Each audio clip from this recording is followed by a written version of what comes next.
It's Monday afternoon, August 29th, 2011. Welcome back to 28storms.com.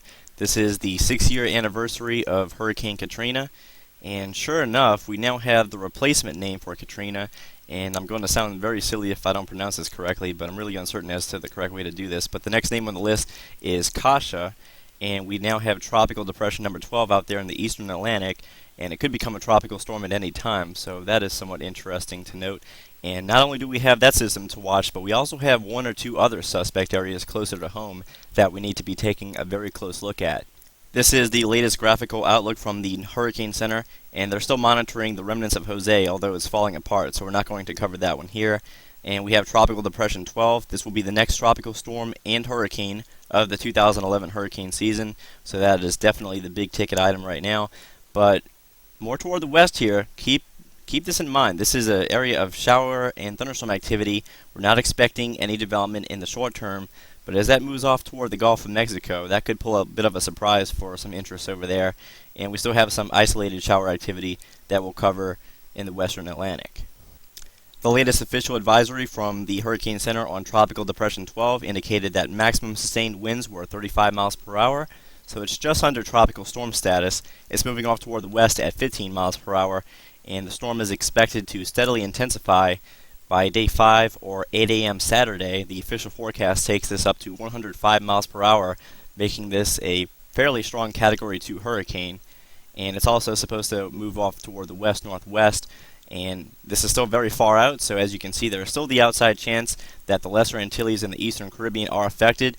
All interest there should still keep an eye on the system, despite the overall track showing a west-northwest motion, and if you extrapolate that, it would take it a little bit north of the Caribbean, but that's really not the wise thing to do because that track can change, and just because it's heading off in one direction throughout the first 5 days, it doesn't mean it can't turn more toward the west either.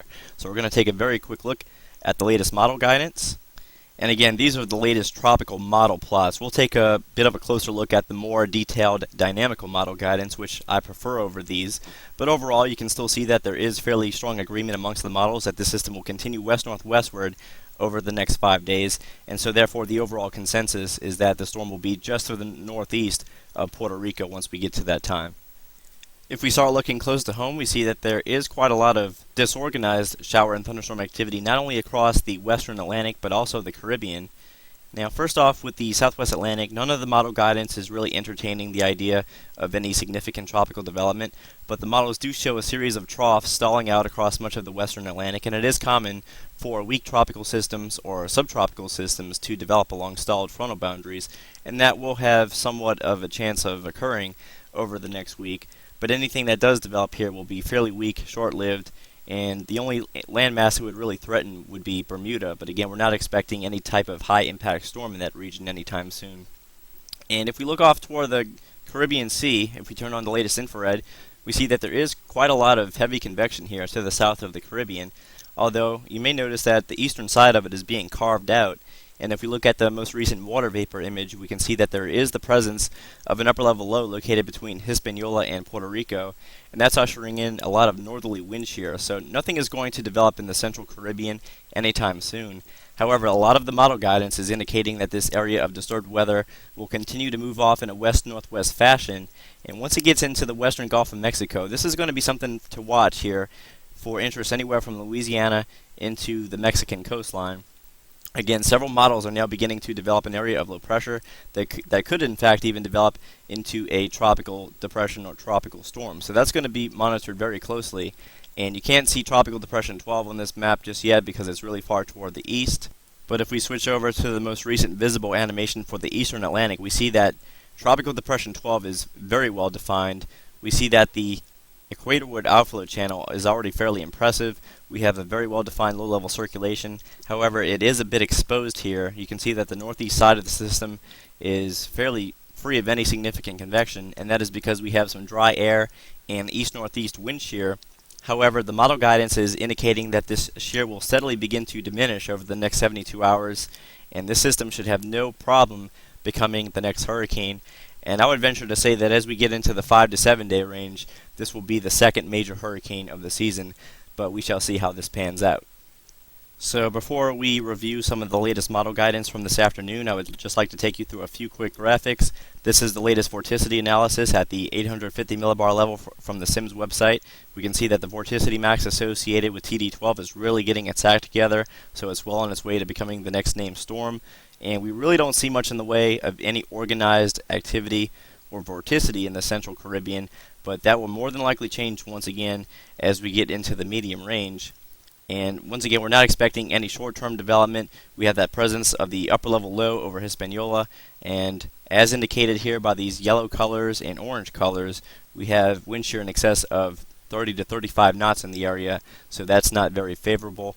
You can see the upper level low a little bit better here. Here it is stretched across Haiti and the Dominican Republic once again. But look off toward the west. We do have quite a lot of upper level ridging over Central America. And if this begins to balloon north into the Gulf of Mexico as that disturbance is moving in, then we can quite easily have a developing tropical disturbance there. And also, of course, we still have a lot of mid to upper level ridging over much of the central and eastern Atlantic, and TD12 is going to take full advantage of those favorable upper level conditions. So, starting off with the latest 12Z Canadian CMC model, we see that the tropical depression is expected to develop into a rather significant tropical cyclone as it gets into the central Atlantic. And notice how this afternoon the models are beginning to trend a little bit more toward the south and west by the medium range, and that is an indication that the subtropical ridge is a little bit stronger now in today's guidance compared to some of the previous runs. And as we go ahead and loop this again, notice how we have this disturbance quietly moving into the Gulf, but as it gets towards South Texas, it develops this system into a marginal tropical storm as it begins to make landfall in northern Mexico and very close to Brownsville, Texas. Next up is the 12Z GFS, and you will find that this model is in fairly good agreement with the CMC throughout the period. Here is Tropical Depression 12 developing into a rather robust hurricane, and as we go into the day 7 time frame, if I pause this once again, much like the Canadian CMC, the hurricane is sitting just to the northeast of the Caribbean islands. We have another tropical wave coming off the coast of Africa that already looks fairly healthy, but more importantly, closer to home here, if we go ahead and loop this again, we don't really have much in the Caribbean as we talked about, but as it begins to cross the Yucatan Peninsula, all of a sudden we see some organization here to the south of Texas and Louisiana, and in fact the GFS develops this a little bit closer to Texas, and it's a little bit slower than the CMC is indicating, and we have a tropical depression or tropical storm located just east of Brownsville, and again this is by day 7. Now, what gives us even more confidence that we will have a Gulf system to keep a very close eye on is the fact that we now have fairly good agreement, quite surprisingly, between the GFS Canadian and European, and it's fairly surprising because there wasn't much indication of this in the guidance yesterday. Only the GFS was showing a 1009 millibar surface low going into northern Mexico, but obviously things can change in a hurry here in the tropics. So this is the latest European forecast. Again, we really don't have anything going on during day 1, 2, or even day 3, but notice how the surface pressures are beginning to fall here across the southwest Gulf of Mexico. We have mid to upper level ridging located to the north of the south central states. This is a fairly good pattern for western Gulf development, and as we go into day 4, this is when we really begin to see low pressure begin to develop here to the southeast of Texas. As we go into day 5, that's when we really begin to see signs of development into a tropical depression or even tropical storm sitting just to the east of Corpus Christi. And again, we still have the ridging to the north, and that's usually a good indicator to watch the Gulf of Mexico. And then, of course, day 6, we see more development. And even as we go into day 7 and day 8, notice that the storm is not expected to move all that much. I'm not quite sure if I believe that forecast just yet, but this is really far out there. Again, we're talking about a 5 to 8 day forecast. And once again, as we noted, the models are trending a bit more toward the west with our developing TD12. If we go ahead and start over here, okay, now this is the current hour once again. We have a weakness in the subtropical ridge located over the central Atlantic.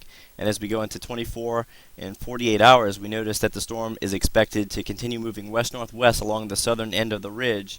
And then by 72 hours, notice that the orientation of the ridge would indicate that this could begin to move a little bit more poleward or northerly into the weakness that is expected to be across much of the western Atlantic. If this trough were to persist, then this is going to be an easy recurve to the north of the Caribbean and to the east of the United States. But again, the troughs oftentimes lift out fairly quickly.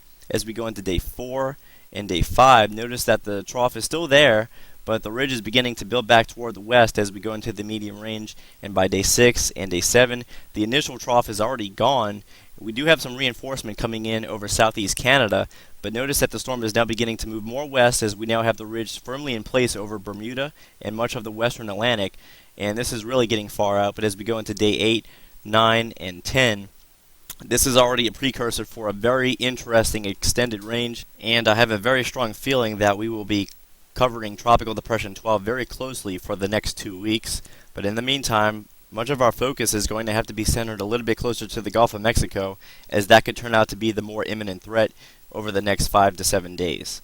So thanks again for tuning in to 28storms.com. We will have more updates on our Facebook, YouTube, and main page, so check all three over the coming days, as it looks like we will not be getting much of a break in the tropics following Hurricane Irene.